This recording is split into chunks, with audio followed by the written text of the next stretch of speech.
Hey, everyone, there's something rotten in the cybersecurity business, and we're going to talk about it here today. CISO payola on TechStrong, gang.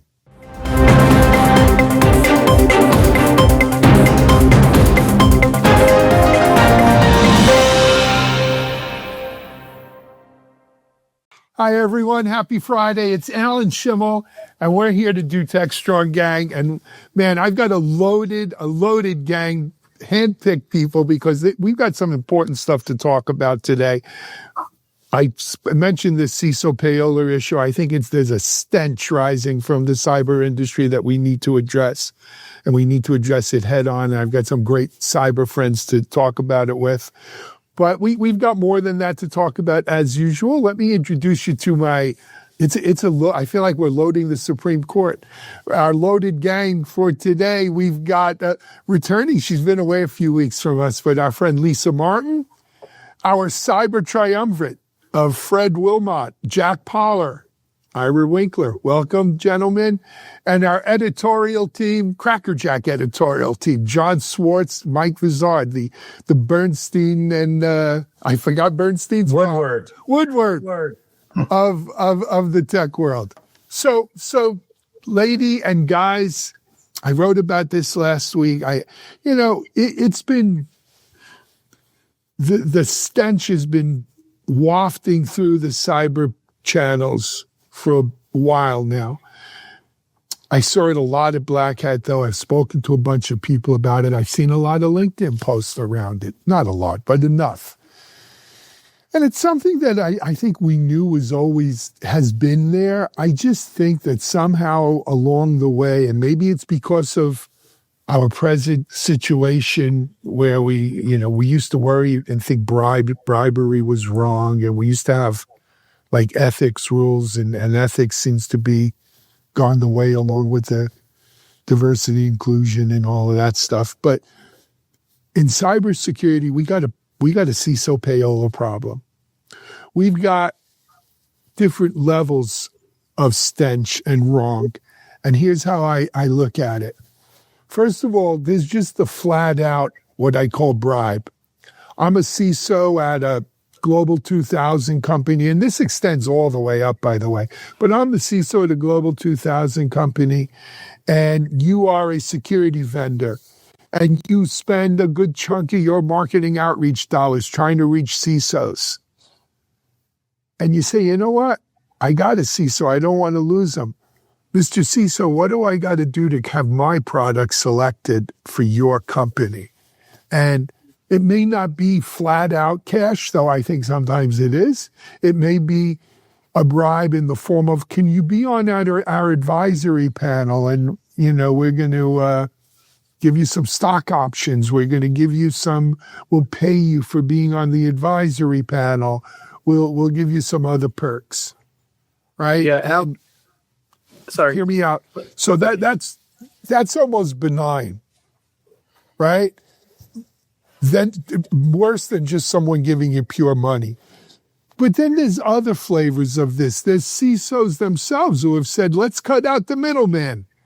We don't need someone to give us an advisory panel. We'll form our own CISO group, and we'll have vendors who want to come pitch us, and we'll charge those vendors 25 grand, 50 grand, 100 grand, depending on how many CISOs I got. And for that $100,000, they're in our club and they can tell us about their products. And do their companies know if I picked that product or not? Well, that's wrong too, right? It's just another kind of wrong. And then there's different variations up and down this whole thing. We need a code of ethics for CISO. And it's not just the CISOs. I don't blame just the CISOs. First of all, it extends beyond CISOs, up and down. It goes to CIOs. It goes to people below the C-level, anyone who has decision-making. But I blame the vendors too. The vendors are so desperate to get these accounts, and they all want to meet the CISOs. And once they meet the CISO, they want to land that fish in the boat. And sometimes you got to put out a lot of chum. I'll throw it to the panel. Ira, I know you want to go first. Well, yeah, and let me be very clear, and I will be, disclose. I am on advisory panels for companies. None of those companies, by the way, I use as a vendor, just to be upfront with you. I hope, and I was approached by a company recently, and it's like, well, we want you as an advisor, but our advisors are limited to customers. I'm like, no way in hell. And that is a problem in this industry where people think it's the Silicon Valley way for the most part, that you have a Silicon Valley company, and what do? You throw them stock options for something like this if you happen to be there. There are ethical ways to do this. And again, for example, when I will, again, disclosing, I'm on the advisory board for CybeSafe, an awareness-related company. And when my company was looking for awareness, I basically said, here are 4 vendors, which were legitimately the 4 vendors, and I abdicated any decision-making responsibilities to the head of GRC and said, I'm staying out of the evaluation process. I'm staying all that sort of stuff. And they made a decision. It was the decision I frankly liked. I didn't tell them what my decision was or whatever, but that's how it is. The outright bribes, I think it's a crime, frankly. If you are an executive of a public company and you throw business to someone and get that, I think there's SEC. I think it used to be a crime. I don't know. I'll leave it there because I can go on for so many different ways, but I'll leave it there because I've been asked that I turned down because of implications. But at the same time, if you do it right and you're hands off, I will only be on an advisory board that I do not have decision-making ability over. And if I have, I abdicate my responsibility for that. Jack, how much of CISO? Let's bring some other folks in here. Jack, how much of this are you seeing or hearing? Can you confirm what Alan's talking about?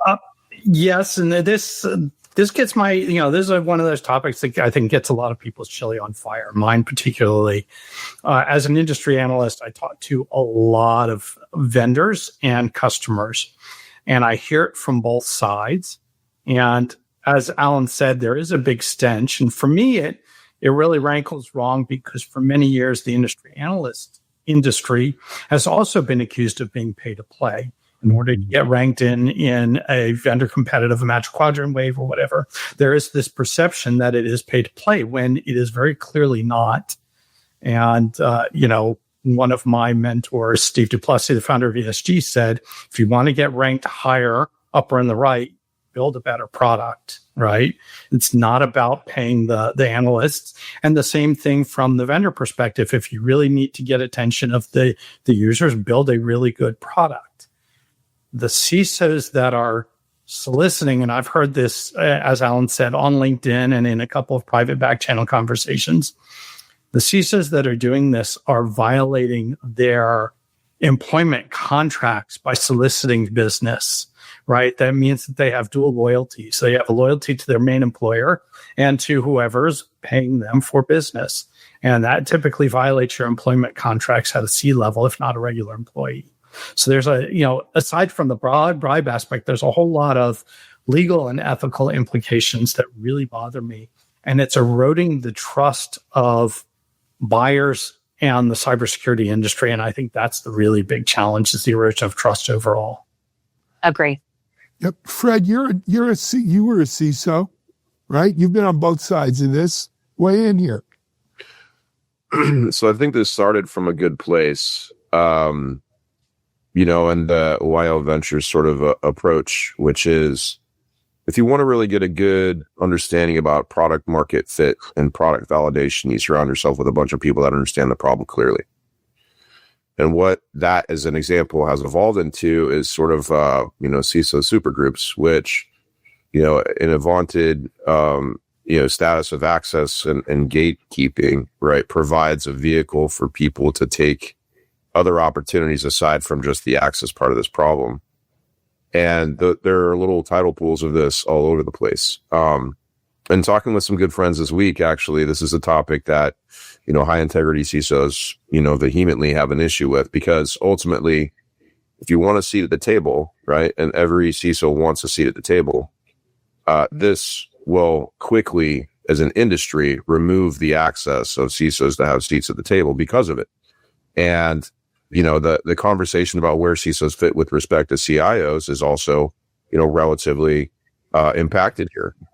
So on the vendor side, as a startup, right, how do you maintain your integrity when you're trying to get something that you believe is useful as a product or valuable in the market or what have you, if you don't know the secret knock, if you don't have the funding or the wherewithal to grease skids, to influence, to, go to Iceland to have these, a cool CISO outing to talk about whatever war stories and has this glitter associated with it, it's a tough spot. So, when you think about the best product doesn't always win, now an organization has to have some realization that their best product may not be winning in that particular case.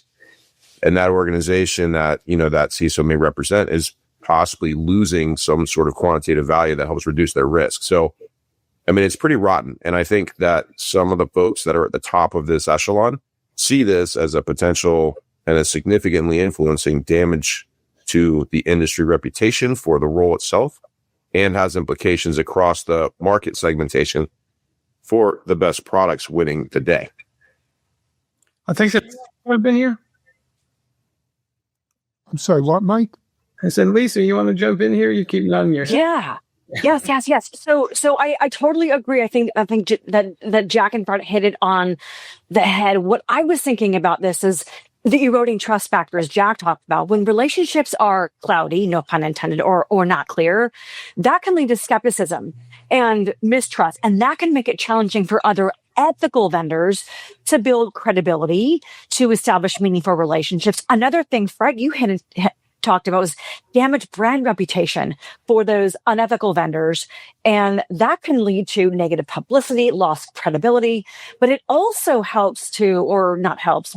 can overall, even for the good guys, decrease credibility of marketing messages. When those CISO vendor relationships are cloudy or opaque, marketing messages from vendors, even the good ones, can be viewed with skepticism, or they simply won't land. So if that payola comes to light, CISOs, organizations may question the validity of claims of accuracy of data from other vendors and question their motivation. So I think, and I also think ultimately this can have a negative impact on sales and revenue, which is critical for organizations. So I think that from a messaging perspective, from a marketing lens, that's what I saw with this. Would that, Hey, Ellen, can I ask you a quick question? Sure. So this has been around, or it's been lurking in the shadows. And I'm wondering, now that we're hearing more about it and we're talking about it, is this a byproduct of social media exposing things that used to go under the radar, or are we just normalizing scandalous behavior given the circumstances? I think if I were to answer that, because we're not, like Fred touched upon this, but there's the VC element to it. He mentioned YL Ventures and starting that. Now, YL, I know them. I'm not on their board. I think they're an ethical group of people. Night Dragon, for example, also has this. My company was in the process of raising funding, so one of the VCs was trying to figure out, and they put us in front of a group of their advisors. And essentially what happened was, they took a look and they gave feedback. The issue, though, is how are these people being rewarded? Because the most valuable thing a CISO has is their time. And I'm not saying rewarded like, I demand money. But what happens is, so companies like YL, like Night Dragon, like Teammate and others, for their villages or whatever they call them, they have events that are frankly not sponsored by the vendors, but are sponsored in some level of reward. And it's kind of, I don't know if you say it's murky to be part of this, but you don't get any direct compensation like apparently other groups were accused of in the VC world. I had one CISO who once wanted, when I said, do you want to look at my company's stuff? The guy sent me a link for, I think it was $2,500, but it was for a charity because he appreciated the fact his time was valuable and he wasn't taking the money himself. Now, is that questionable? I understand the intent, but, at the same time, we're paying to get in front of him, for a way that's whatever. He didn't get it directly, but there is I do recognize the fact his time was valuable. Was that the right way to approach it? I'm not sure. But again, there's a difference between, I would have to say, a group of CISOs saying, pay us to come in front of our group, which is, I mean, I don't know where that money goes, which is a big question. But, you have to look at the time factor for CISOs, the reward, direct compensation, indirect, and so on. And it's a very complicated issue to do it right. And even do it along, like, just stay kind of sort of off the line. And, and again, to Fred's aspect, how do companies, I mean, I get like literally 30 messages a week saying, we'd love to run our product by you, like entrepreneurs are doing this. Like, hey, if I gave 30 minutes to everybody, it'd be a full-time job at this point. Yeah, it would be. And that's a dilemma. It's a legitimate, Ira, the legitimate thing that you're talking about. But John, let me go back to your point about why now? Why now? I will tell you that historically, I know people, friends of mine, who were CISOs at large companies, Yahoo, other companies, who were tainted with scandal in that they got buyback for picking a particular product.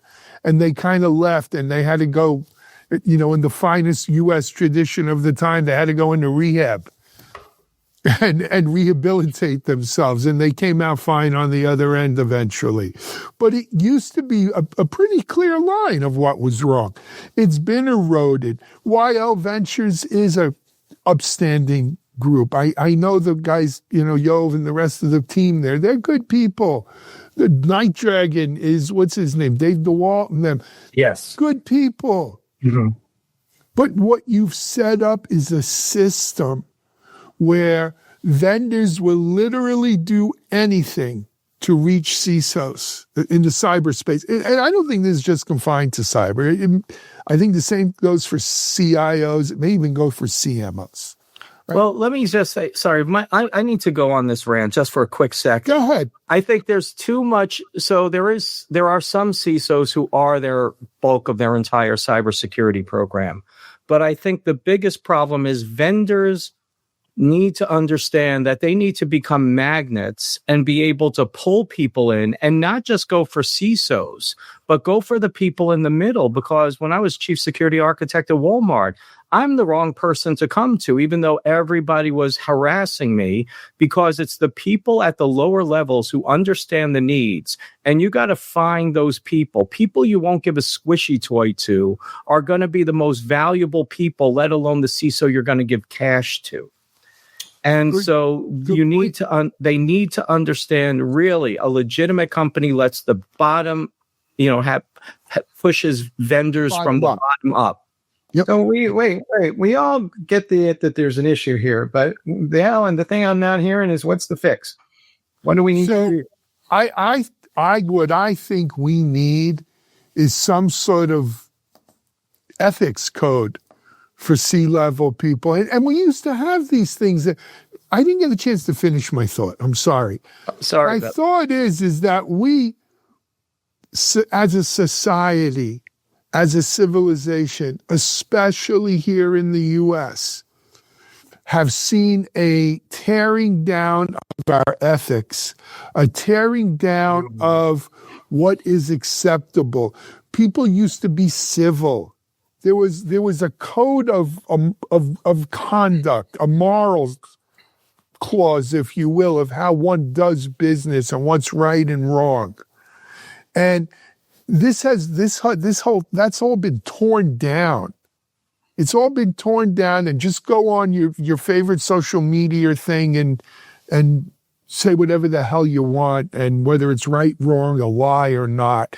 And that contributes to the moral turpitude of our whole situation here, right? We need a code of ethics for CISOs. Alan? There's a hell of a lot more money involved now, too. Well, there is. That's what I was going to say. This goes beyond the CISOs. I think we also need that code of conduct for vendors. Yep. One of the big issues here, and you guys asked about why now. Why now is because the cost of doing business is getting more expensive. To show up, Ira mentioned Squishy's Toys, to show up at RSA among 650 or 750 other vendors on the convention floor is a minimum $50K for a small startup. If you're, if you got, it's $50K just to show up on the show floor, $100 to $150K for the event. If you can get in front of 5 or 10 key vendors customers for $20K, that's an easy ROI question for the vendors, right? From a marketing and a sales lead perspective. So we need the vendors to take on some ownership and responsibility and say, we are not going to participate in any play-to-play activities as well. Let me challenge you there, Jack. I think that's, you can't ask vendors who are solely focused on generating revenue, have investors that are solely focused on generating revenue, have scale problems that require generating revenue to take an ethical approach to how they sell when, the other side of the fence is not ethically consuming. It's a bitter pill to swallow to make that statement. But I would agree. I think it has to be both. I don't think it can be one or the other. Both sides of the problem, right? Yeah. I mean, but the fact is, a lot of this is criminal. I mean, we're sitting here arguing ethics. We shouldn't have to argue ethics when essentially bribing an executive of a publicly traded company, let alone Fortune ranked, is there. And even in private companies, it's still technically bribery. And it's still kind of borderline criminal. If we're even talking I don't think we need a code of ethics. It's wrong to approach someone and say, well, let's kind of sort of hide the money or whatever. Sorry, I just don't accept the debate that it's ethics. I argue it's kind of criminal in some of the cases. I agree with you. It is criminal if you had a criminal system that was going to pursue that kind of thing. But when you have a Congress that does insider trading based upon when you have a Congress that trades stocks based upon perhaps confidential government information, and it's not just Congress, it extends to all of government, again, none of this happens in a vacuum. It's a societal issue. We live in there are no rules, laissez-faire. This is the proverbial give the capitalists enough rope, they'll hang themselves. Well, I mean, there are other choices for people. Like, for example, one business model is Cresting Wave, former CIO of Blackstone, and he gets CISOs together, and much like it's kind of in a similar vein to CISO Society or Merlin's thing, where they have panels of CISOs they bring together, not compensated, and then they bring the vendors to present to whichever CISOs are there. And then their model, this third-party vendor, is essentially taking the profit, doing the matching. The companies have to pay. There are legal models for doing this. Yeah, there are legal, ethical ways of doing it. But who's the policeman here is my question. I mean, in theory, yes, there should be a policeman for doing this. The reality is these crimes are hard to detect. They're not, in many cases, above the line crimes, which is unfortunate. But I mean, these products should be shunned. Like if a vendor said, hey, take it, we'll make sure we send you on a trip or something, I'd be like, hell no. And then I would blacklist the vendor. We used to do things like that. Yep. Guys, we're kind of up on the 25-minute block here on this A block to start. All right. You know what? We will discuss this more. Ira, Fred, Jack, look, you know what? I'll be honest with you. I think it takes a set to come out here and talk about this openly, and I appreciate the three of you coming out here and talking about this openly, right? Because all four of us, we live in that. We live in this community, and we all have friends who are on both sides of this, probably, unfortunately. And physician, heal thyself. As an industry, we need to heal thyself with this. I am going to, and Ira, I know you're hooked in with the good folks at RSA. I am as well. I'm going to ask them if we can't do something at RSA next year about this. Well, deadline is Monday, I guess. So. Well, they always extend, but I'll call. I'm going to write to our friends there today because this isn't done. You're watching TechStrong, gang. Discover TechStrong Group, the epicenter of tech innovation. We're your go-to for reaching IT leaders and practitioners worldwide. Our secret? Impactful content that sparks awareness, engagement, and top-quality leads. With us, you'll access editorial websites, streaming videos, virtual events, custom content, analyst research, and more. Join our satisfied clients. Let's revolutionize your tech journey. Contact us today and tell your story to the world in the most powerful way with TechStrong Group.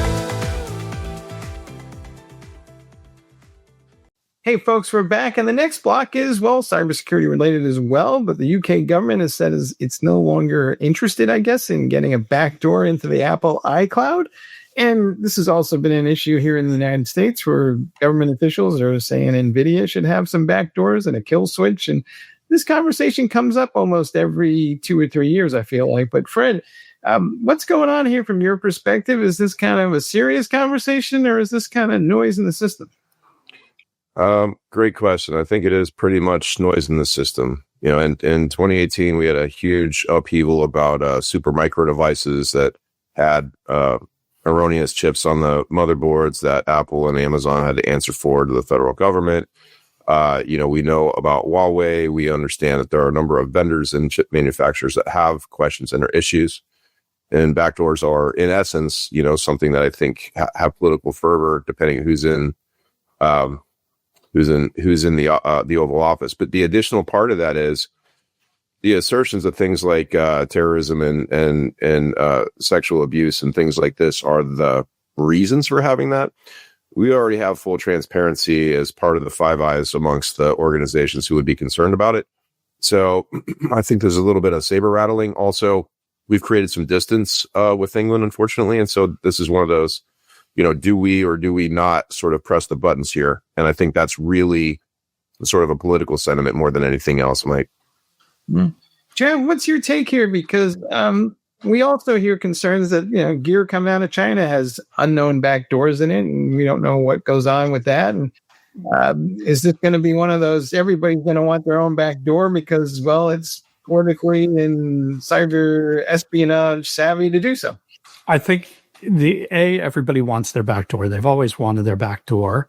We have, as Fred mentioned, we have mandated backdoors in our telecom industry for Five Eyes, and that was what was exploited by Salt Typhoon.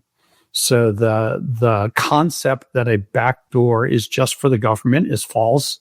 A backdoor is a backdoor that anybody can access, not just the government. I think the big concern I have, and a lot of people have, is that the British government's desire was to get access to WhatsApp and Signal and, Apple iMessages, quote unquote, for terrorism. But once you mandate a destruction of end-to-end encryption on a messaging platform, you've mandated destruction to end-to-end encryption for every platform everywhere, which means now all of your cloud end-to-end platforms are no longer end-to-end. They all will have backdoors in them. They have to, because that's where the data for iMessage or whatever is stored. Right. And all these things is on the cloud platform. So now all your business requirements to have end-to-end encryption and not have the cloud service provider have access to your encryption keys is gone. So does that mean the end of cloud services for England? And I would venture to say that if Amazon and Microsoft and Google were aware of this, were serious about this, they would say so, that they would come out and put a stake in the ground and say, hey, you implement this stuff. We just won't have cloud services for you guys, particularly for the government services. And I think that would help put an end to this. Well, I don't think that's ever going to happen. Nobody's going to say, I'm sorry, Mr. Government, who potentially gives us billions of dollars a year. We are going to exclude you from doing business with us, or we're going to give up an area of the world. The reality of the situation is, from my past perspective, I work for NSA. Let me disclose that. And how many people remember the Clipper chip arguments and all this, where it originally started? I mean, I remember like everybody arguing about the Clipper.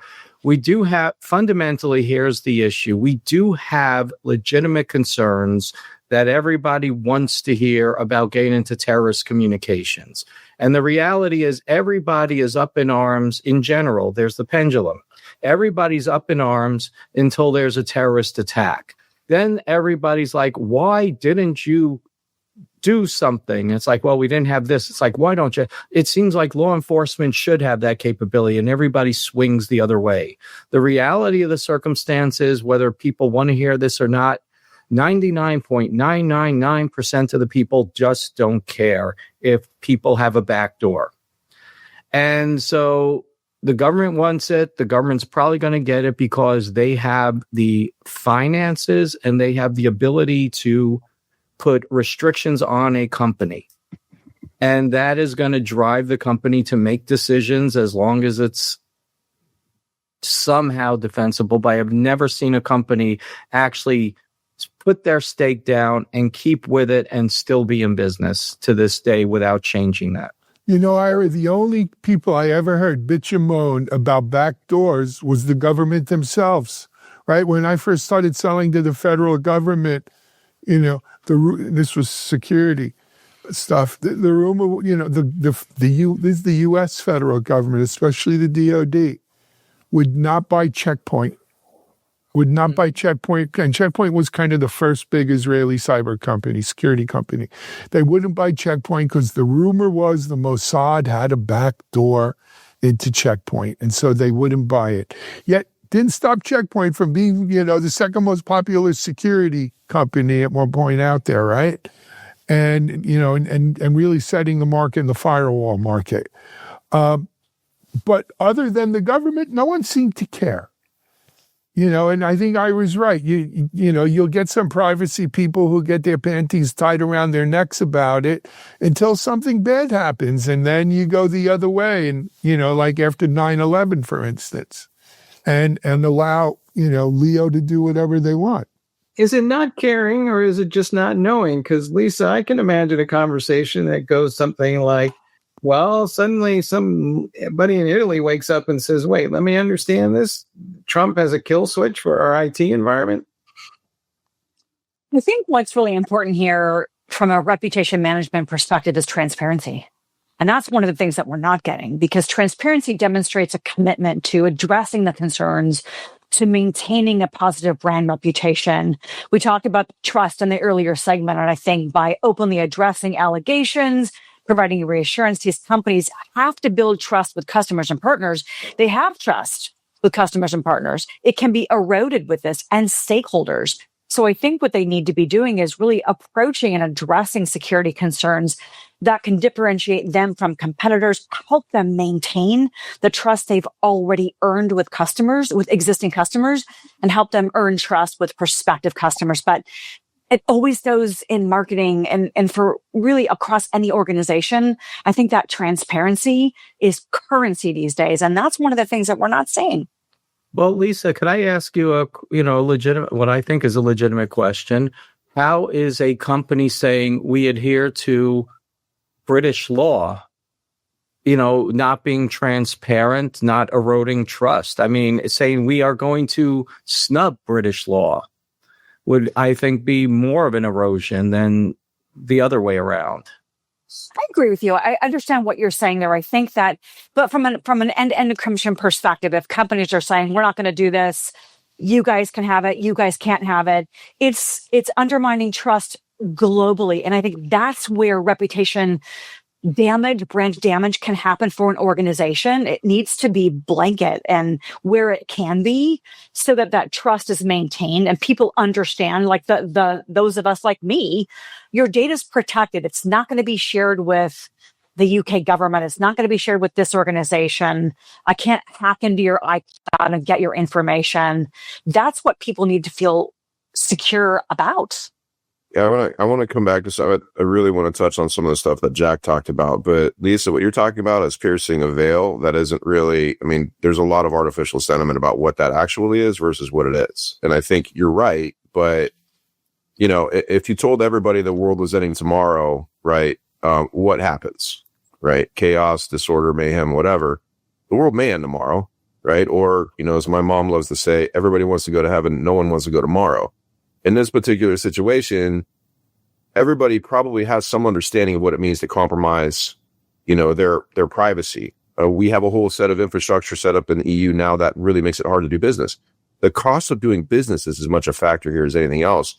But something that Jack said that is really important to talk about here, this stuff exists, right? And whether or not it's accessible to different organizations or to different governments, if you look at what's going on in the CHIPS Act right now, if you look at the potential investment in Intel, if you look at the potential request by our government for NVIDIA, there are many more things at play here about global territory. And I think that's the piece, right? Jack touched on this briefly about what that means, but the integrity of who's doing what type of tradecraft and analysis on that data is something that we've already established a collective to support as a country. Everything that is outside of that is literally outside of that. So when we have conversations about whether or not you can put something in Telegram, which we don't own, right? That's a conversation. When we have a conversation about Zuck and his AI premises and the things that go with it, that's a conversation. What are we allowing China to do as a result of that, which we've talked about before? But I think there are several things here. And every time we talk about how do we think about the transparency, super good call out, Lisa. That's what every American or every citizen wants to know. There are just some things that are never going to be true in those terms that we will never understand. And that's why I say it's piercing the veil. Yeah. One quick thing, Alan, which is the regulations in the EU that exist today, like GDPR and particularly on data sovereignty regulations, were inspired by the U.S. Patriot Act after 9/11, which gave the U.S. basically the ability to pierce encryption and get access to European company data stored in U.S. cloud service provider services because it was owned by a U.S. cloud service provider. And so the reaction was, well, we need data sovereignty and we need to have that stuff stored outside of the U.S. in the EU so that the U.S. government can't get to it. The irony here is now they want to get to that very same data themselves. Yeah, it is ironic. Guys, we went too far and too long in the first session. I got to end this one. I apologize. But we've got one more block coming up here. We're going to talk about AI misfire. You can't have a show without AI. You're watching TechStrong Gang. SecurityBoulevard.com is the leading resource for news, analysis, and education on challenges facing the cybersecurity industry. SecurityBoulevard.com covers all aspects of cybersecurity, including data security, DevSecOps, cloud security, application security, network security, security threats, and more. SecurityBoulevard.com has the largest selection of security content, featuring breaking news, blog posts, podcasts, and more. Visit www.securityboulevard.com to learn more. SecurityBoulevard.com, home of Security Bloggers Network. Hey, folks, we're back. And as Anna alluded to, we are talking about AI misfires. There's a much talked about report this week from MIT talking about how nearly all the AI projects, at least the internal ones that they tracked, failed. And people are saying, well, is this another indication that this AI stuff maybe is not just overhyped, but maybe just not quite as the promise and the vision? John, you covered this. What's your take? So I have mixed feelings about this. The 95% gets your attention, of course. So MIT has this report, which has since metastasized and kind of into roiling the markets. It prompted Sam Altman, of all people, to warn of an AI bubble. There's even some naysayers, or some would say short sellers, who are fretting that NVIDIA's results are going to fall short when it reports next week. This report basically says that 95% of generative AI pilot programs at companies have little or no impact on the bottom line. But there's a lot of nuance to the reports. An issue isn't really the quality of the AI models, but this learning gap for tools and organizations, in particular, these flawed enterprise integration. There's talk of the negative impact of shadow AI and the ongoing challenge of measuring AI's impact on product and productivity. It's in a sense, one executive I talked to, a gentleman from Sitecore, said the high failure rate isn't a sign that Gen AI doesn't work. It's a sign that most organizations are still learning how to make it work. There's also some sentiment of thought that the areas the money's going into or the projects that are going into are the wrong areas to invest in and to get product or productivity from. So we've got this whole kind of report kind of overtaking and creating a new narrative. And I spoke yesterday to Daniel Newman, our fearless leader, and he has very strong opinions. And I think his opinion is that this report basically has had far too much influence. Again, it'll probably be forgotten within 2 days and the markets will correct themselves. But I think there still is some doubt about AI. There's a lot of murmuring still about this AI bubble since so much money is being put into it and being invested in it by big tech in particular. It's an interesting touchstone. The timing of the report was really good in terms of maximizing coverage of it and raising some issues. Hey, Lisa, what's your take here? Because it did roil the markets and all the marketing people are probably flipping out. Guys, I'm going to come at you from a marketing perspective. I have the luxury of talking to CMOs every week. I've spoken with about 20 recently. I had 10 of them over for dinner last week. Their marketing is a great use case. We have a CMO payola problem with Lisa. No one paid. I funded the entire thing, Alan. No payola here. All right. I'm your girl. But basically, everybody's adopted AI in marketing, not just to improve productivity, but another thing that I'm seeing is enabling sales. A lot of CMOs are now owning the SDR function. So it's improving alignment with sales. It's creating more compelling content that converts. They're overhauling web pages. They're overhauling microsites. They're delivering marketing generated pipeline faster, which impacts revenue. I've had the CMOs of Snowflake, Dynatrace, Nutanix. Next week, my episode with CrowdStrike drops, and they talk about how they're leveraging AI as a force multiplier. It's helping marketing and sales move faster. It's helping them focus on more strategic tasks. What they need to do and what they're responsible for doing is elevating the ROI impact of that pipeline and revenue to the C-suite, to the board, to really clarify where, from a marketing lens perspective, these AI marketing councils that a lot of CMOs are leading to a richer audience targeting. It's more effective marketing, and that contributes to pipe and it contributes to revenue. Go ahead, Alan. Sorry. Well, I just want to make a clear point. The clear point is we're talking generative AI. People are saying AI, and the problem is that I hate the word AI, but AI models have made vast improvements across organizations all over the place. And what we're talking about is a very specific branch of AI being generative AI, which is the unique building of content. And there people are just playing. And I'll leave it at that, but we need to make that clear distinction. Yeah, generative AI. Look, I was on a webinar last week where people were talking about generative AI in the past tense. That we've moved on, to agentic. But I've read a few articles about this. One is in the notes here about AI or you're fired. 2 CEOs, 2 different approaches. I wrote another one last week, and I remember it ended with keep calm and keep and AI on. McKinsey had a very similar survey. Not quite 95% failure rate. I think they only had an 80% failure. It was 80%, yes. At McKinsey. So clearly, where there's smoke, there's fire. But, I did a Shimmy Says yesterday on this where I said, quack, quack. If it quacks like one, it's one. I've seen bubbles before. There's a bubble. No doubt there's a bubble. But I saw a .com bubble. And when that burst, it wasn't the end of the internet, nor was it the end of the .com era in terms of internet companies and internet, ways of doing things.